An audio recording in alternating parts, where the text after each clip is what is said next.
What's up, everybody? Good afternoon. Before we get started on the pregame talk, couple of things. First of all, Hawk's Nest collab stream later tonight, about 6 o'clock PST. His channel this week. So if you're not already subbed over there, if you're not already planning on tuning in and seeing what we got to say about the Seahawks this week, we're going to talk about the last game, the upcoming game. Going to talk about the news that came out of Seahawks camp this week. Go check it out. We have a lot of fun over there. We talk about a lot of cool stuff. So, yeah, tonight, 6 o'clock over on the Hawk's Nest channel. Go look it up. Second of all, before we get into this game, got some good news. Good news here. Kenneth Walker III, not a sports hernia. Not a sports hernia, reportedly. It's hernia related, hernia adjacent.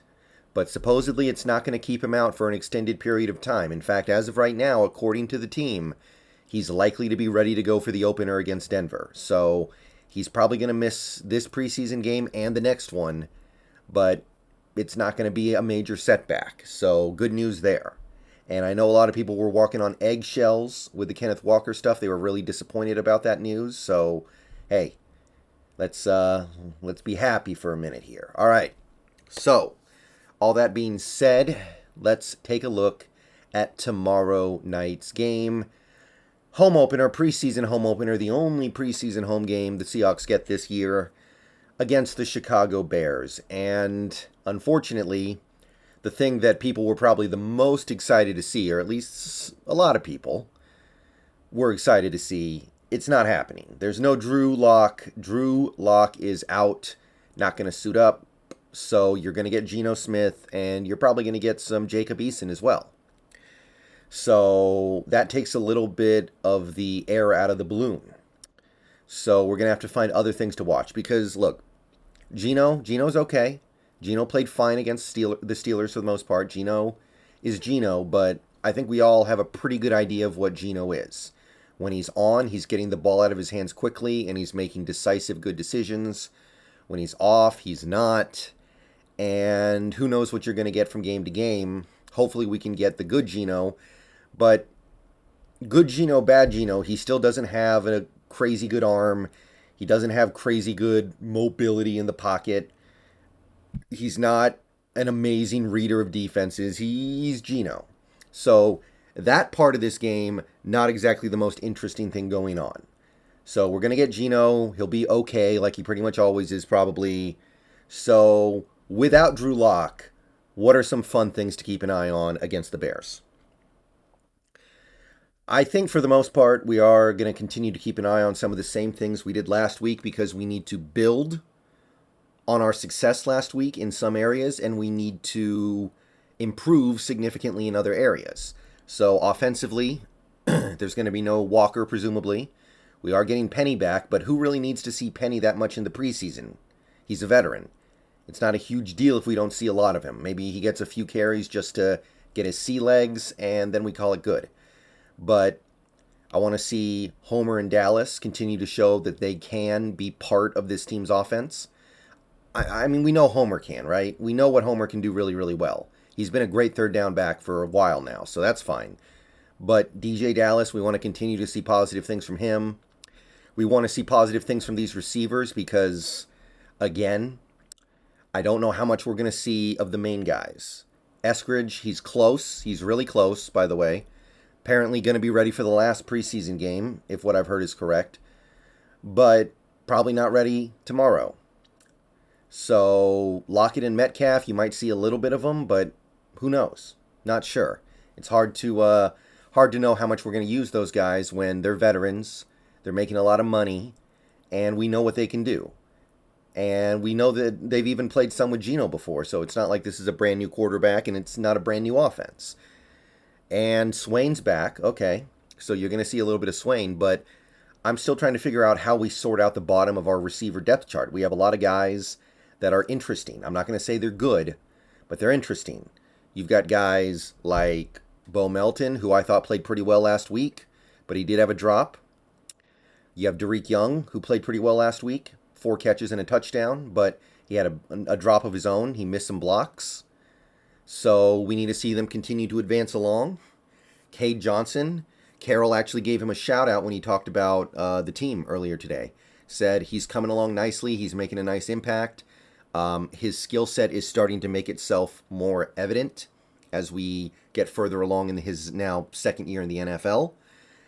So we need to sort all this stuff out, right? Because you've also got Marquise Goodwin. And Goodwin, look, he's an NFL veteran. He's been in the league a while. We kind of know what he is. He's a track star, not too much else. But is he going to end up making this team? How are we going to sort out this receiver stuff? Best way to find out is to give guys like Melton, Derek Young, and Cade Johnson as many opportunities as possible. So all three of those guys did positive things last week, but Bo and Derek also showed some areas where they can stand to improve. So we're going to continue to keep an eye on who separates themselves in that area so that they have a chance to actually make the 53-man roster in a couple weeks. But the most interesting thing on the offensive side of the ball will continue to be the offensive line. I don't think that changes radically from last week. Cross and Lucas both played really well last week. Lucas especially, I thought, played excellent football. Cross could stand to improve a little bit in a couple areas, but overall he played really well. So we want to see them continue to stack good games on top of their previous good games. And Damian Lewis as well, because look, I've been very critical of the decision to move Damian Lewis to left guard because it's not putting a player in the best possible position to succeed. It's just not. But if it pays off, it's a big payoff. Having a quality left guard is much more valuable than having a quality right guard. So if this Damian Lewis thing works this year and he actually plays at an above average to good level, then hey, the gamble worked. They call it a gamble for a reason. You might win. And I've been very adamant in previous, the last year plus really, that it wasn't a gamble worth making. But if this somehow manages to work out, and I still have my doubts, if Damian Lewis has a good season this year at left guard, and he did play well against the Steelers at left guard, then, hey, that is a gamble that paid dividends because, hey, left guards are the ones that are hard to find. Left guards are the one that cost big money. Right guards grow on trees. So I'm gonna see what's up over there because last year he was, I think, a little below average. If he can just boost his game by 1 or 2 notches, he's there. And of course, Phil Haynes. Because Phil Haynes played so well last week, if he continues to play like that, you're not going to be able to keep him off the field. So it really is just about that offensive line. It's the offensive line that has pieces that are going to affect this team's fate for the next decade. It's hard to pay attention to much of anything else. And we're playing a Bears team that I don't know exactly who they're going to be bringing to bear in the game, but that's not exactly a defense that people are going to be terrified of. They lost Khalil Mack in this offseason. I'm assuming Roquan's not playing because he's trying to get out of there for the moment until he gets paid. So it's not exactly a great Bears defense that we're going to be going up against, minus whoever they end up having sit out. So you should be able to put together another good performance.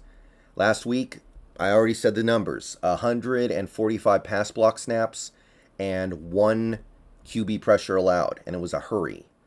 So you can build on that against this team that has a not very great front seven. There's not a whole lot going on up there that I'm concerned about. Then I think that you've got something. You've got some momentum going into this regular season. And defensively, we're not going to see as much of Kobe and Woolen because Sidney Jones is back, but Artie Burns still not back. He's close. It's expected that Artie Burns will be ready for the regular season, but he's still out.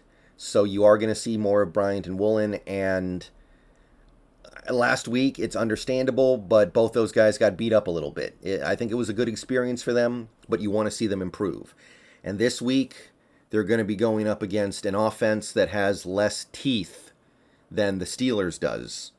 And I know the Steelers weren't playing a lot of starters, but they were playing one of their top picks, George Pickens, and Pickens is going to be really good, by the way. The Steelers wide receiver pipeline is something else. So they had their hands full in that game. And the Steelers quarterbacks were playing excellent football, by the way. So this week, you're facing competition that isn't going to be quite as stiff in all likelihood. I like Justin Fields, but I don't know if he's at the point yet where you can say that even in a preseason game, he's going to be completely on point. Those Bears receivers are not exactly putting fear into anybody, I don't think. So you should have a little more luck this week whenever you get to play. And I got no problem with them getting the opportunity to play in these preseason games. Because when the regular season starts, Woolen, you got to figure, is going to go on ice for at least a bit. Bryant might get to play some at nickel, and that's going to be something that's pretty interesting to watch if he plays a lot of nickel this week against the Bears. But there will be fewer opportunities as we get our defensive backs back from the injured list, which they're coming. So that's obviously interesting, but I can't help but want to see what this pass rush can do. This Bears offensive line is not good. This Bears offensive line should be letting up sacks left and right. We had a good game last week against the Steelers. Now we're playing a worse offensive line at home. Maffei, Taylor, Harris, Puna, whoever's out there, should be an opportunity to get in the backfield a lot. And again, this Bears offensive line is going to be, I know it's preseason, so it's hard to really compare. It's going to be one of the worst, if not the worst, offensive line you play this year in all likelihood. So should be able to make some hay in the backfield. Should be able to limit what the Bears can do. We're getting Jordan Brooks back. Should help against the run. We're going to get a better idea of what this defensive front will look like with him out there, because without him out there, the inside of the defense becomes so lackluster. You can't stop the run, and then bad things start happening from there. But I want to see what the pass rush does against that offensive line. These are where we have guys who are young with potential. I don't know if Tyreek's back yet, but if he can get out there, great. And that's about it. So mostly it's the same stuff we saw last week. It's the same stuff we were watching last week. I'm really going to keep an eye on those things. And I don't think anything that I said is terribly controversial. I don't think anything I said is particularly shocking. I think most people would look at this team and agree that, hey, we've got rookie offensive tackles. We've got some interesting, very young players in the receiver core. Got rookies at corner. We got young guys and two rookies at edge rusher. These are the guys who matter. And like I said yesterday, not having Drew Lock is unfortunate, but he's probably not part of the future anyway. So I'm disappointed that we don't get an honest QB battle. But there's still a ton of stuff to pay attention to in the upcoming preseason games that are, frankly, more important. So that's about all I got for this Bears game tomorrow. I will not be streaming it. I will be streaming the Cowboys game the following week. And then we're going to swing into the regular season. Just so you guys know, my plan is to hopefully stream the Week 3 game against the Falcons. That'll be the first regular season game I stream this year. If it goes well, then we may be doing it again later this year. But I'm going to do at least that one. So, with all that being said, I'll see you guys tonight over on the Hawks Nest. I'm streaming on Twitch tonight. Should be doing a lot of Fire Emblem. And yeah, that's what I'm looking for from this game. Nothing radically different from last week.